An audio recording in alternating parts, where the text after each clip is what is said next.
What's going on? All right, so the title of this video, how to pull a 700-pound deadlift at 170 pounds body weight.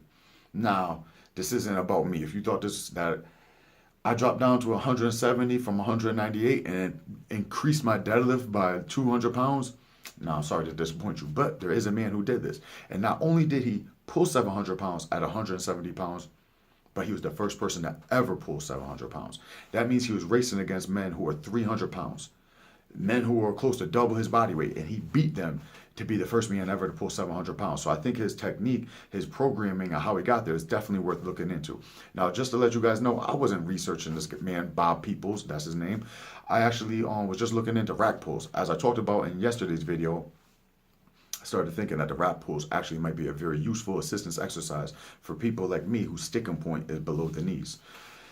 Since I've been researching and looking into rack pulls, a video came across my newsfeed on YouTube by Greg Knuckles talking about Bob Peoples and how he implemented this style training.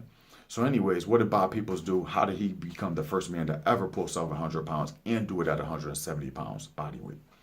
Well, this man was a farmer, and what he would do is he would dig a big hole in the ground. He would stand in the hole, and he'd start off with what was basically a rack pull, above the knee rack pull. Then every single day he would throw some dirt in the hole. He'd stand on it. Now he's higher up, so the bar's going to be lower down on his thighs. He pulls the same weight again for as many reps as he could. Every day, more dirt, until finally the hole was filled and he's pulling from the ground. This is progressive range of motion, I believe. So anyways, then he would fill the hole all the way back up and increase the weight and start over again. This is how he built up to become the first man ever to pull 700 pounds and to do it at a body weight of 170 pounds. Now, it's not just him who's seen great progress from this. Greg Knuckles shares this because he also seen his biggest increase ever since his newbie gains, his biggest increase on the deadlift from implementing this technique, this style of training.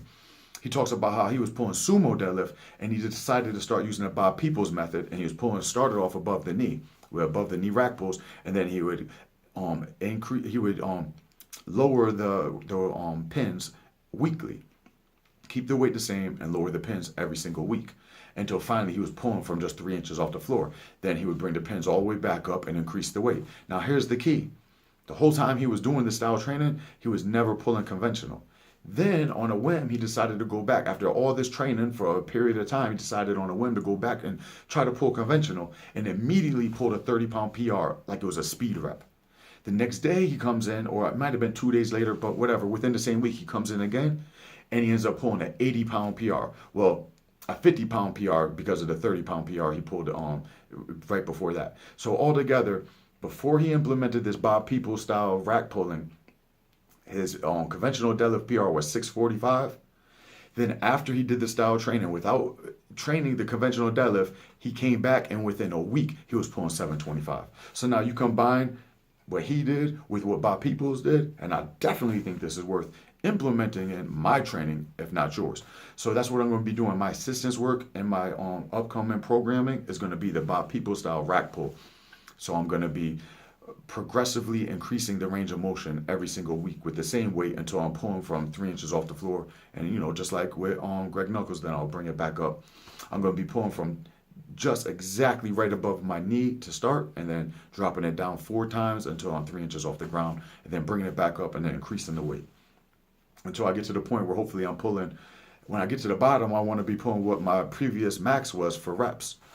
All right, well, stay tuned. More videos to come. I'm going to get to the training stuff. Like I said yesterday, I hurt my back.